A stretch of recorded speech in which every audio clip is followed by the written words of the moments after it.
אתמול ביישוב במערב השומרון התגלתה במהלך בנייה של בית פרטי, ועכשיו נשאלת השאלה האם האטרקציה הזאת תאלץ את הבעלים של הקרקע לחפש בית חדש. כתבתו של כתבנו ישי פורץ. התמונות המופלאות האלה של מערת נטיפים נחשפו לגמרי במקרה. התגלה פה מערה, משהו מדהים לא להאמין. זה קרה שלשום במהלך עבודות פיתוח של בית פרטי שנבנה במערב השומרון.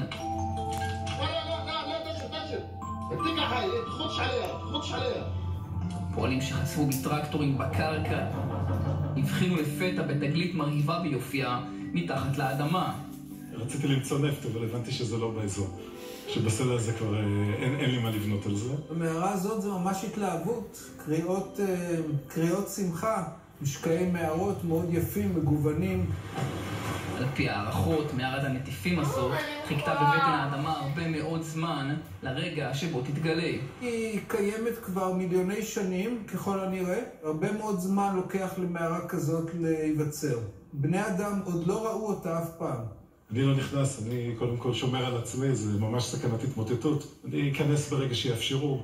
אורכה של המערה כ10 מטרים, והמראות המרהיבים שהם מסתתרים בתוכה סגורים לקהל הרחב, אז בינתיים אין מה לבנות על טיול עם הילדים. הרבה בלבול מוח. עוצר את הבנייה כנראה בכמה ימים, לא ביותר מזה.